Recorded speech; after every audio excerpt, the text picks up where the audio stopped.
چچا نے چشمہ لگایا، کرسی پر براجمان ہوئے، لڑکے چیزیں لیے ارد گرد کھڑے ہو گئے، کاغذ سنبھالا، کاپی نیچے رکھی، قلم ہاتھ میں لیا.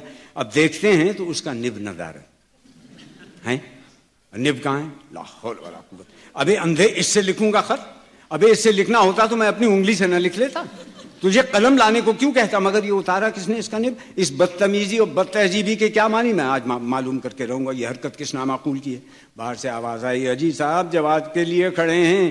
چچی یہ سب کیفیت دیکھ رہی تھی، دل ہی دل میں پیش و تاب کھا رہی تھی. آواز سن کر نہ رہا گیا، بولی خدا کے لیے اب تم اس جرا کو بند کرو، اور لکھنا ہے تو لکھ دو. وہ غریب باہر کھڑا سوکھ رہا ہے، یہ قلم نہیں تو میرا قلم موجود ہے، جا بنو میرا قلم لا دے. چچا اس وقت جوش میں تھے، اس وقت چچی پر بھی برس پڑی. تمہاری شے پا کر تو نوکروں بچوں کی یہ عادتیں بگڑ رہی ہیں. یہ ضرور انہی میں سے کسی کی حرکت ہے. کوئی بچہ یہ ملازم ہمارے اس قلم سے تفریح کرتا رہا ہے اور اس نے اس کا نب ضائع کر دیا. قلم کو سب غور سے دیکھو، سچ سچ بتاؤ یہ حرکت ہے کس کی؟ اتنے میں بنو چچی کا قلم لے آئی. چچا کا آخری فقرہ سن کر اس نے قلم پر نگاہ ڈالی تو بولی، لال لال قلم؟ اب ہم یہاں کل آپ ہی نے تو اظہار بند ڈالنے کو اس کا نب اتارا تھا. چچا نے گھور کر بنو کو دیکھا، قلم کو دیکھا، کچھ سوچا، کھنگار کر گلا صاف کیا، کرسی پر پینتڑا بدلا، کنکھیوں سے چچی اماں پر نظر ڈالی. قلم بنو کے ہاتھ سے لے لیا، سر جھکا کر انگوٹھے کے ناخن پر اس کا نب پرکھنے لگے. بولے، چلو اب اسی سے کام چل جائے گا. آواز کا سر بہت مدھم تھا. جو لڑکا دوات لیے کھڑا تھا اسے آگے بڑھنے کا حکم دیا. خط لکھنا شروع کیا تھا. القاء بھی لکھا ہوگا کہ بولے ہے کیا لفظ لکھ گیا. خط کا کاغذ پھاڑ ڈالا، دوسرا منگوایا، ڈوبا لیا، لیکن لکھتے لکھتے رک گئے. بہت دیر تک مضمون سوچتے رہے، آخر پھر لکھنا شروع کیا. نب اتنی دیر میں خشک ہو چکا تھا. آپ سمجھے دوات میں سیاہی کم ہے، قلم بے تکلفی سے دوات میں ڈال دیا. تحریر شروع کرنے کی دیر تھی کہ سیاہی کا یہ بڑا دھبا کاغذ پر لاہور کہہ کر اس کاغذ کو بھی پھاڑ ڈالا. تیسرا کاغذ منگوایا، اس پر 2-3 سطریں لکھ گئے. اس کے بعد قلم روک کر جو کچھ لکھا تھا پڑھا. چہرے پر کچھ قبض کی سی کیفیات نمودار ہوئی. چچی کی طرف دیکھا، خط کو دیکھا، چپکے سے پھاڑ ڈالا. ہلکے سے مودے سے کہا، خط کے کاغذوں کی کاپی لے آ. کاغذوں کی کاپی آ گئی. رقے کا جواب بے فکری سے لکھا جانا شروع ہو گیا. کبھی قلم کا شکوہ کہ نب درست نہیں، نیا نب ہے. کبھی دوات کی شکایت کہ سیاہی ٹھیک نہیں، پھیکی ہے. کبھی جاذب برا کہ یہ جاذب ہے یا پتنگ بنانے کا کاغذ. ہر شکوہ ایک نیا کاغذ ضائع کرنے کی تمہید. اس میں 1.25 گھنٹہ ہونے کو آیا. باہر ملازم آوازوں پر آوازیں دے رہا تھا. ادھر چچی فارغ ہو چکی تھی، قصہ ختم کرنے کا تقاضا کر رہی ہیں، بار بار کر رہی ہیں، خدا کے لیے تم مجھے 2 قلم دوات، میں ابھی 2 منٹ میں خط لکھے دیتی ہوں. مگر چچا اپنی قابلیت کی توہین کیوں کر برداشت کریں؟ میں کروں کیا؟ نہ قلم ٹھکانے کا، نہ دوات درست لکھوں اپنے سر سے. ادھر یہ سب بلائیں میرے سر پر آن چھوڑی ہیں.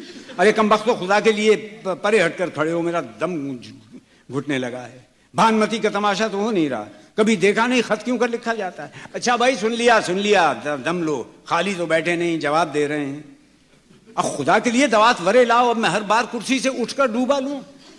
انہوں نے اور میرے رئیس سے آواز غائب کر دی ہیں. ہتھیلی پر سرسوں جمانا چاہتی ہیں، نہ جانے کہاں کی عرضی نویس ہیں. 2 منٹ میں جواب لکھ لیں گی. آخر دعوت منظور کرنی ہے. ٹکا سا جواب تو نہیں دینا کہ 2 حرف لکھ کر میں قصہ نمٹا دوں. ارے بھائی آ رہا ہے جواب، تجھے کام ہے تو ہمیں کام نہیں ہے. ہے لو دیکھو، اب میں نیچے اپنا نام لکھ گیا. میری عمر جروا کی طرف سے خطوں کا جواب لکھنے میں تو گزری نہیں کہ ان باتوں کا خیال رہے. میں تھپڑ ماروں گا اگر دوات پھر ہٹائی آگے سے. نالائق بےہودہ کہیں کا کام چھوڑنے والا حاضر. اب تفصیل میں کہاں تک عرض کروں. پورے 1.5 گھنٹے میں خط ختم ہوا. اسے جلدی بند کر کے چچا نے باہر ملازم کے حوالے کیا. اسے ایک مختصر سا لیکچر پلایا. یوں دوسروں کے گھروں پر توائی ڈالنا بڑی بدتمیزی کی بات ہے.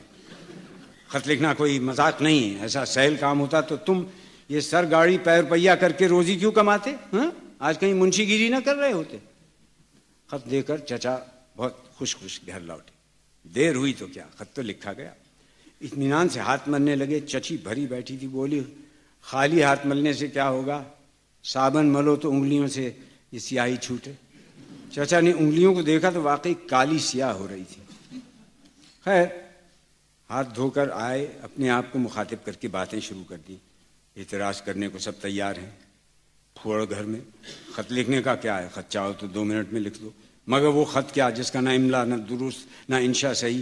خط وہ ہو کہ جسے لکھا جائے، وہ جو جسے خط ملے وہ پڑھ کر جھومنے لگے اور اسے یادگار کے طور پر سنبھال کے رکھے. چچی خوب جانتی تھی کہ کیسے ایسے موقعوں پر صلح صفائی کر لینی چاہیے. معلوم تھا کہ بات بھلا نہ دی گئی تو تمام دن ایسی جلی کٹی جاری رہیں گی. بولی یہ کب کہا میں نے کہ جواب اچھا نہ لکھا گیا ہوگا. بس خوش ہو گئے چچا. وہ تو ان کے نوکر کو جلدی پڑی تھی ورنہ میں تمہیں خط پڑھ کے سناتا. اور رات کو دعوت پر منصرم صاحب کی بیوی خط کے متعلق کچھ کہیں تو مجھے بتا ضرور دینا. ویسے یہ چاہے ان سے نہ کہنا کہ ہم نے لکھا تھا, بہرحال تمہیں اختیار ہے. لیکن لطف اس وقت آیا جب دوپہر کو منصرم صاحب کی بیوی کے یہاں سے ایک لفافہ آیا جس میں چچا چھکن کا لکھا ہوا خط رکھا تھا اور ساتھ ہی اس مضمون کا رکا تھا, پیاری بہن شاید غلطی سے کسی اور کے نام کا خط میرے نام کے لفافے میں رکھ دیا گیا, میں واپس بھیجتی ہوں, برائے مہربانی اطلاع دیجیے کہ رات کو تشریف لا سکیں گی یا نہیں.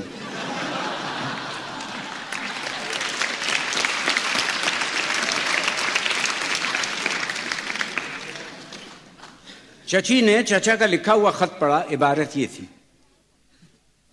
جمیل المناقب امیر الاحسان زائد زاد عنایتکم, یہاں بفضل ایزد متعال مالا مال خیریت ہے اور صحت و تندرستی آپ کی بدرگاہ مجیب الدعوات خمس الاوقات مستدعی ہوں.